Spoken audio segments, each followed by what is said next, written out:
Welcome back, folks. It's your old pal Xiovox, and we've got more stories to keep you entertained.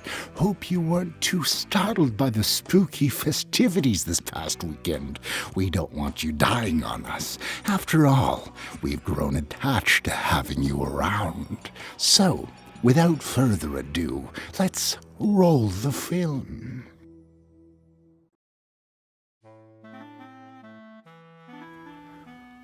I flung myself through the door and vaulted the toppled, long-dead refrigerator that had served as an ineffective barricade in front of me. My legs propelled me through the room and into the small hallway on the other side. I couldn't stop to eat the expired contents of the fridge, appealing to me despite their stench after several days without food. The shrieks of pain and cries of mercy around me spurred my body onward and filled me with unexpected energy in spite of my hunger. We were at war. I came to a halt in front of a small bathroom. A noise. Something behind the shower curtain. My fear heightened and images of the enemy flooded my mind. Merciless beasts wearing human skin, devouring indiscriminately, accepting no pleas and respecting no argument. Zombies. It had begun as we expected, with a virus. The original infected were almost cliché. There was no humanity left in them, just mindless rage, twisted bodies, and some primal urge to consume others. Our generation had prepared with almost obsessive focus for this monster. The first wave was eradicated with almost laughable ease. We were not prepared for adaptation. We were not prepared for the creature we bred by destroying the instantly recognizable zombie, a creature with more tact. Most of the first zombies were killed at close range, you understand, since long-range attacks were less likely to be fatal. We had trained ourselves, even before the outbreak, to equate infection with death. When it came to zombies, a person died when their eyes clouded over and they started biting, not when you put a bullet in their head. The new strain of the virus still controlled your body, yes, but it left other faculties to the host. Maybe you could pull the trigger on a hopelessly crazed caricature of your best friend, your spouse, or your child. But what if there was still a soul behind those eyes? If even as they attacked, they sobbed and screamed in their own voice? All the virus needed was a moment's hesitation. I bet you'd hesitate. I did. Which is why now I could only watch as my arm wrenched back the shower curtain and my hands reached for the cowering child. Why I could only beg for forgiveness before the virus used my mouth to tear ragged, bloody hunks from his body. Why I couldn't even vomit as my hunger dissipated with the now sickening familiar taste of human flesh.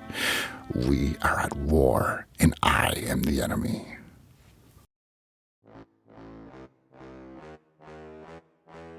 Last night, a friend rushed me out of the house to catch the opening act at a local bar's music night. After a few drinks, I realized my phone wasn't in my pocket. I checked the table we were sitting at, the bar, the bathrooms, and after no luck, I used my friend's phone to call mine. After 2 rings, someone answered, gave out a low, raspy giggle, and hung up. They didn't answer again. I eventually gave it up as a lost cause and headed home. I found my phone laying on my nightstand, right where I left it.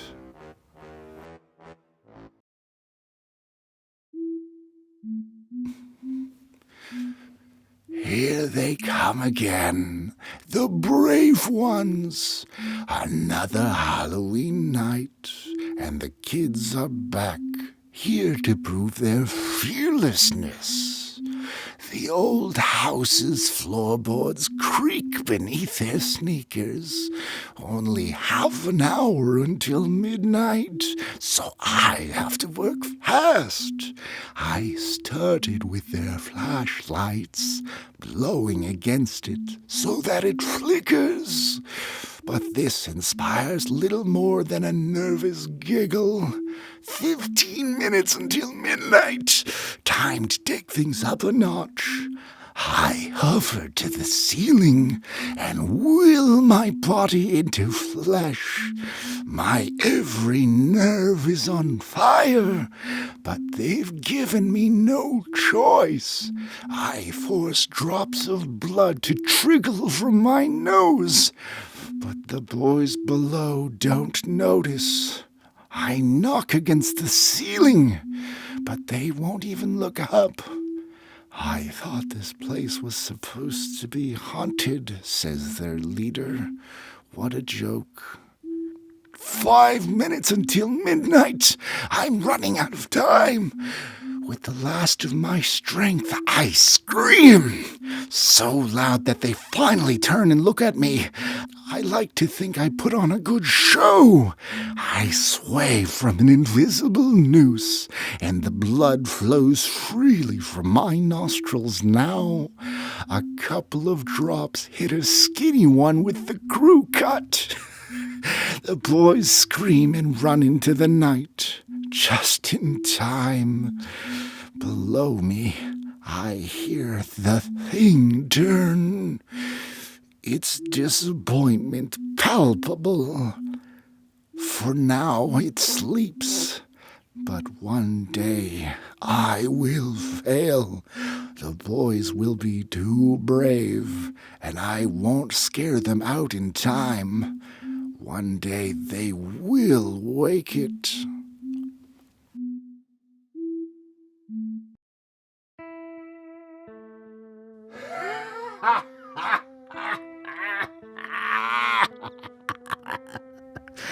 Wasn't that a set of stories? Hope that first one didn't spoil your appetite. Right. So, I wanted to take a quick moment to thank this week's sponsors. That's right, the Patreon crew. Without their help, this show couldn't go on. Want to help out too? You sure can by going over to patreon.com/Xiovox. Link down in the description. Remember, folks, every little bit helps. So, in no particular order, this week's sponsors are Kohana Coyote, Preston C., Holy Guacamole, Cardigan, Rissa Fandrap, Wildkin, Roxy Cat, Matthew Gafford, Karai Kitsune, Zian Chen, and Tater Bater. Thank you. Right, so that about wraps things up for this week. But don't fret, folks, we've got more content coming your way very, very soon. Don't miss out. Be sure to click the subscribe button right here so you're notified whenever we release new content. But until then, here's 2 more videos to keep you entertained. And I guess we'll see you next time.